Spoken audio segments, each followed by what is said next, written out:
Yeah, that's it. That I know of. Now, it might be carried on. I don't know. But I know for sure we're doing it this week. And it's called Come On, Dawg. I know we say a lot of stuff to make y'all say that out there, America, but this week we got the segment. And our first question for Come On, Dawg is, who represents the letter, the U better? Utah or the University of Miami? We're going to start this one off with you, P, because I see you on fire there. Right. Go ahead, boss. Remember the name of the segment now. Before you chime in, write in, and tell us why in the hell we got this segment on here, don't worry about it. It might not be here too much longer. We're going to get some better questions or something. Yeah, we're just trying something, America. Do you ever think of Utah? No, I know it's crickets because I ain't thinking of Utah. You think of Miami without even blinking. It's Miami all day. It's the U. And I'm representing for Iceman because he ain't here to represent and talk. Shout outs to Ice. You know what I'm saying? Come on, dog. You ain't never thought about New generation out here. You ain't never thought about Utah, even when they are in the contention every year. You still don't think about Utah. You still think about the U. Hit him out in Utah, CB. Talk to me. Come on, dog. Yeah. You got the letter U, baby. Hey, it's a new generation out here. Don't nobody know what Miami stands for besides hurricane. You really believe that people don't? The University of Utah got two U's. Utah Utes. They using the U better than Miami right now. Come on, dog. You know what? Well, I don't even blow, but I think I might want to hit that motherfucker this one time. listen to me. I'm going to tell y'all something, America. I'm glad we did start this this show now, this segment, because my first statement is, come on, dog.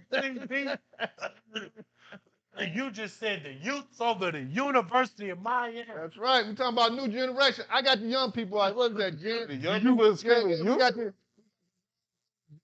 D. Generation X, Z, one of them. Okay, now look, I'll give you credit now. I'll give you credit for this. Correct. Utah, the Utes, have been more in the football contention than the football University of Miami. But the tradition is so strong at the University of Miami. Don't get mad with him, Ed Reed. Don't come through this screen, Ray Lewis. Don't you do that, Ray. I know you boys is down there. Benny, please, baby. You right here in Michigan. You know, show us some love, baby. But I'm going to tell you, man, that's why this segment is called Come On, Dawg. CB, come on, dog. Hit him with the other one. Here go another one, y'all. More American. Here come the next one now. This one right here, something to just think about. It's just something to think about. Okay. Better shooter, y'all. Steph Curry or Steve Kerr? Oh, way to switch it up. Yeah. See, yeah.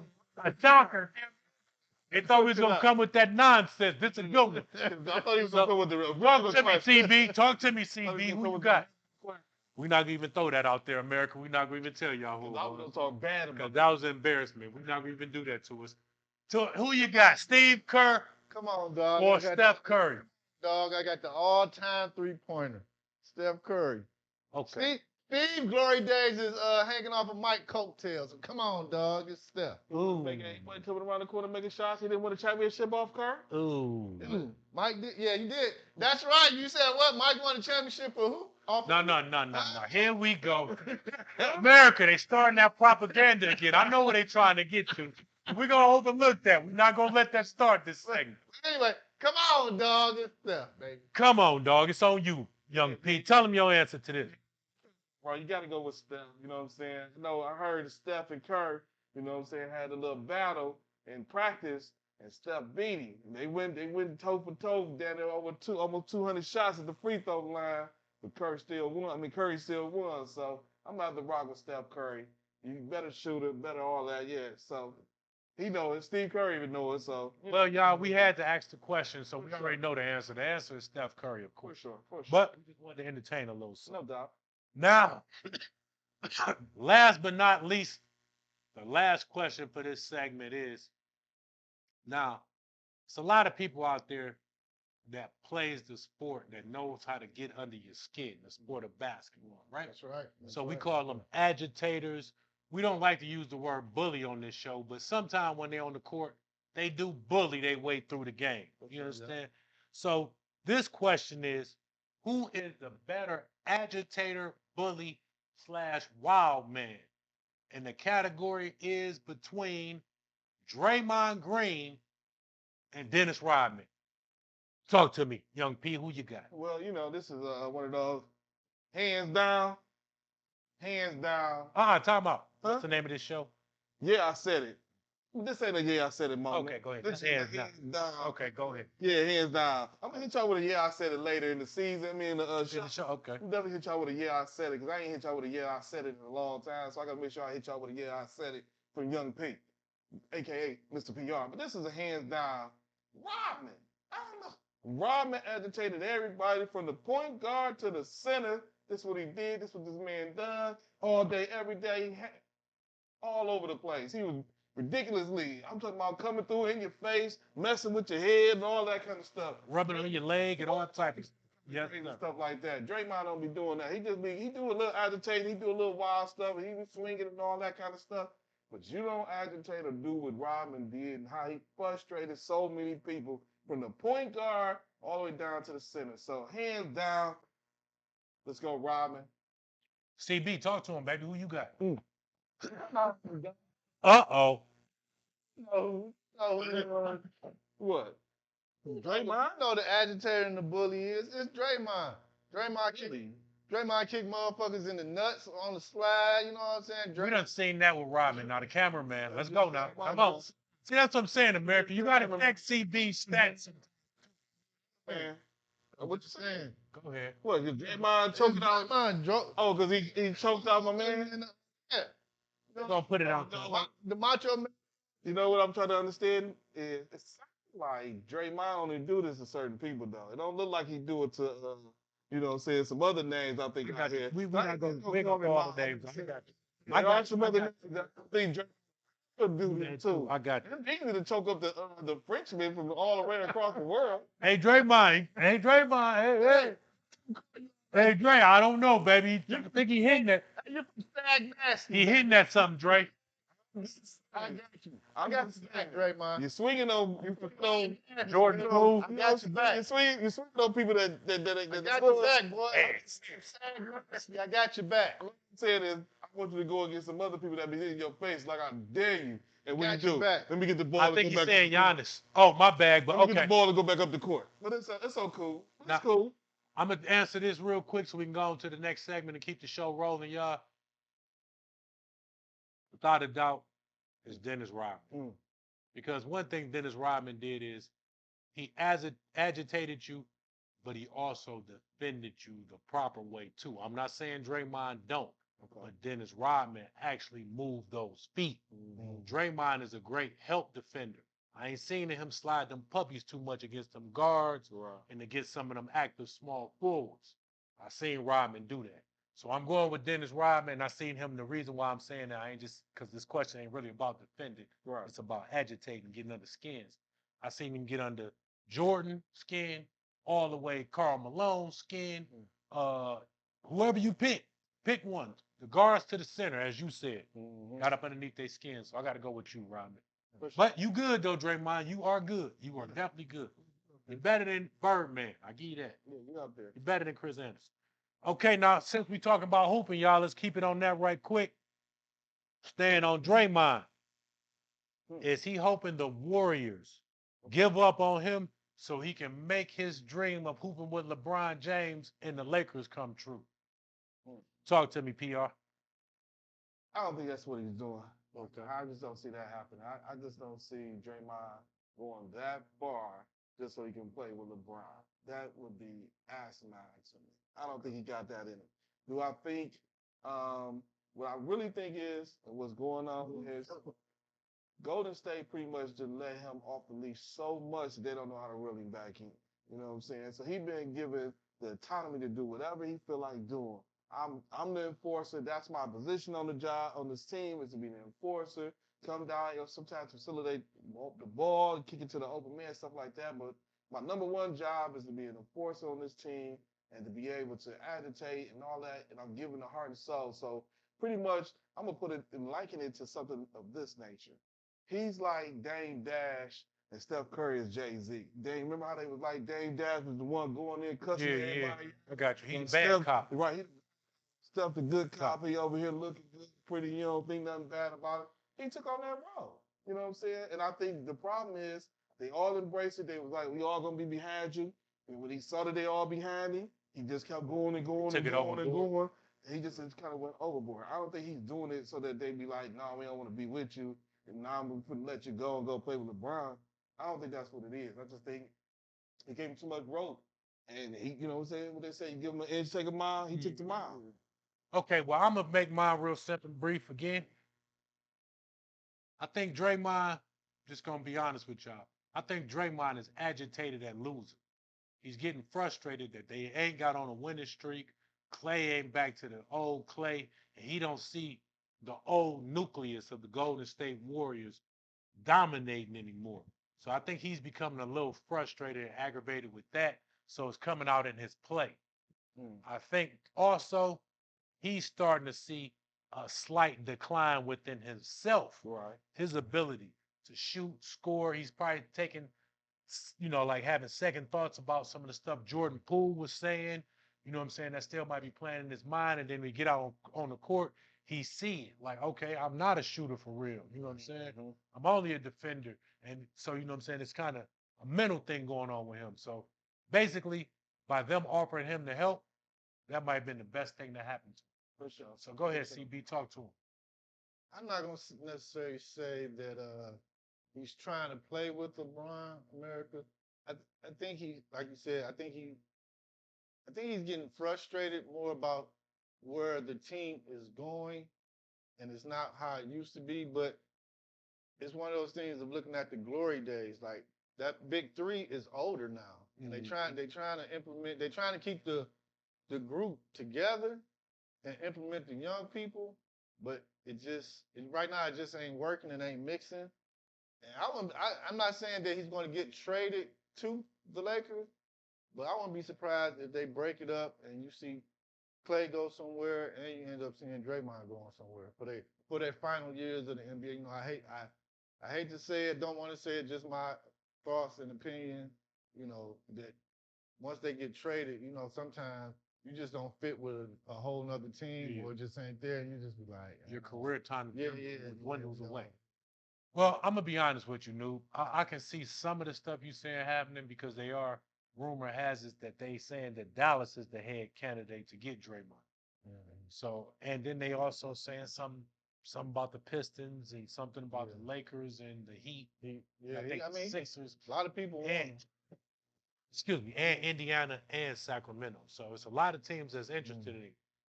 But as you were saying, Draymond got to accept a role.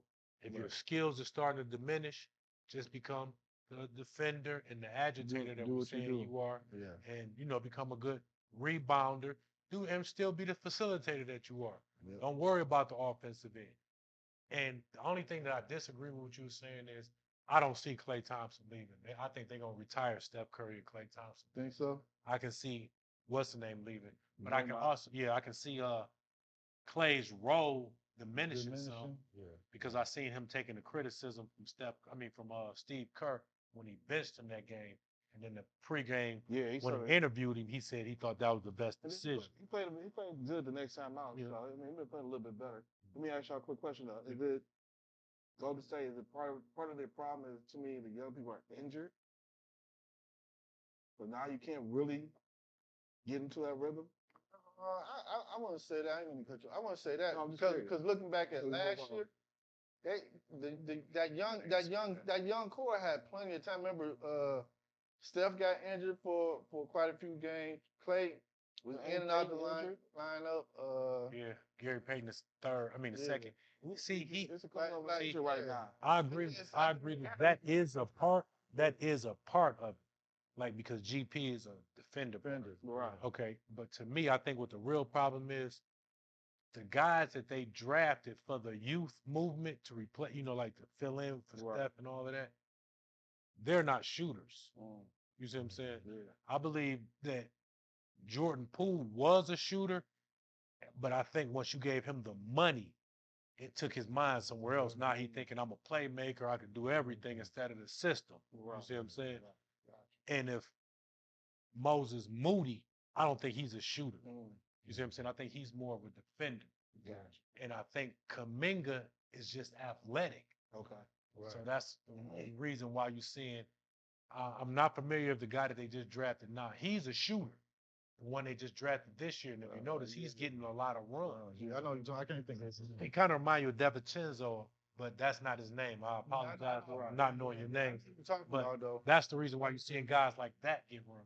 So just, I know, sort of change the subject real fast. What do you do with Wiggins? Do you package him in a deal, come mid-season trade, package him in a deal with him and Draymond? I got to keep Wiggins. I was going to keep Wiggins. I was going to say the same thing. I just think we just need to sit down and talk to him and see what's going on. Where's mine at? What's going on with his mind?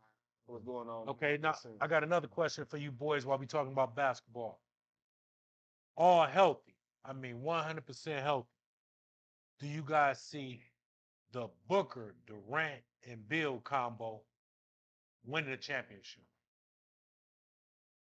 With a contemplating CB, I'll jump out and I'll Talk to Mr. PR. Talk to him, Mr. PR. All healthy, right? Yep, all healthy. Everybody 100% healthy.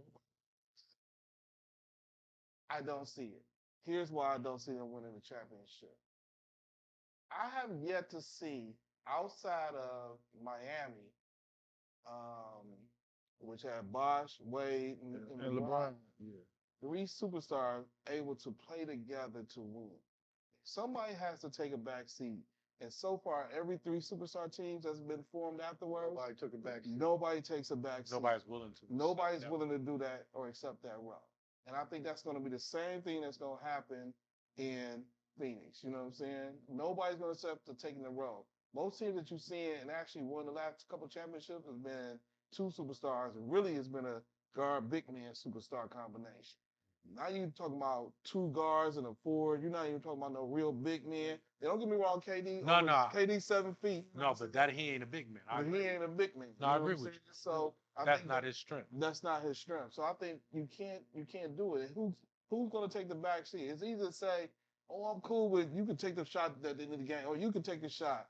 But let you come down the whole season, not touching the ball. Not touching the ball is game-winning shot. And you looking at Dawg, sitting in your, why in the hell did he shoot that? You know what I'm saying? You thinking in your mind, but he coming out, he feel like he got it. He might have been in rhythm most of the game. He might have been wide open. I just don't think three superstars can coexist. I'm seeing that at the Clippers. That ain't happening with the Clippers. They got four. Right. You want to go now, C? Yeah. Go ahead, CB. Talk to him. It's one of those things where I'm just looking at a few games. They really don't have a point guard. They're trying to force the other problem. They're trying to force Bill and Booker to play. But they whole life from college, high school, and they've been a shooting guard. They need a point guard to get them the ball, and then once they get a legit point guard, someone's gonna have to take that ego like the Clippers did and say, you know what, I'll come off the bench. Right. Whether that could be Bill, just looking at how Bill is in and out the lineup, that could possibly be Bill, where he said, you know what, I'll come off the bench with the second unit. But then you got the egos, going back to what you're saying, you got the egos to where, I've been the starter my whole life in the NBA. I'm coming off the bench. Yeah, you're not going to trade me. It's about to work out. But until they find a point guard that's going to distribute the ball and get all of them involved, I don't see them getting out the first round. I mean, you know what I'm saying? Depends on the match. Depends on the matchup. Right. Depends on the matchup. That's it. But look, I'm gonna be honest with you. Championship, not as constructed. No. Playoff run, a possibility, depending on who the matchup is. But to me, I look at it something totally different. You touched on it, but you didn't really go into detail about it. I'm gonna go into detail about it. Okay. To me, I believe they don't have a big man. You got to have some type of rim protector. Right. Yeah. So until you get that together, because that mess you got from Portland, you might, right. my guy, you know, you're really the seventh man. You're not a starter. You know what I'm saying? I'm talking about the big fella. Yeah. That's the problem. Right. Whatever. You not it. You know what I'm saying? He's not it. That's That's one of the biggest problems because by them being older, not Booker, not you Booker. Right. I don't consider you old. KD. Bill, you're not really that old, and you right there, but the injuries get you kind of acting like you kind of older. Right. But with KD, he's kind of older now, so his defensive prowess on the outside is not gonna be that great. So when he get beat, you got to have a big man down. Right. Yeah. You see what I'm saying? And then to address what you were saying about taking a step back, I think KD in his mind, and if, like where he at in the league right now, I think he'll be the one that gotta say, I'll take the step back. But he the wrong person to do it. Right. I think his personality will let him do it. Right. But he the one that you don't want to do it. Right. Because to me, it's between him and Devin Booker that you know Yeah. definitely Get close. bucket. Right. Get bucket. Get bucket. Get bucket. Bill can get bucket. Right. But I'm Not talking taking about, that away from you. yeah, I'm talking about closing the seal the deal. Yeah. It's over. Let's go. That's gonna wave bye-bye to you. Yeah. Like Westbrook. Yeah. Got Got wave bye-bye to you. Yeah, You understand what I'm talking about? Like Dame bust him. Yeah. That's No what doubt. I'm saying. So No doubt. it's only them two. I believe that can do it for sure. But Yeah. until they figure that out, and to answer your other question about the point guard, Yeah. they have one. It's just that he's a rookie, Mm. and they just not that confident. And when he get out there on the floor with those three, I mean with two of them, because we only seen the three, 1 or 2 games. Right. But anyway, when two of them get out there, he gets Devin Booker the ball in the right spots. He gets KD the ball in the right spots. But it's still no big man. So until you get that big man solved in my book, you ain't gonna be able to do nothing.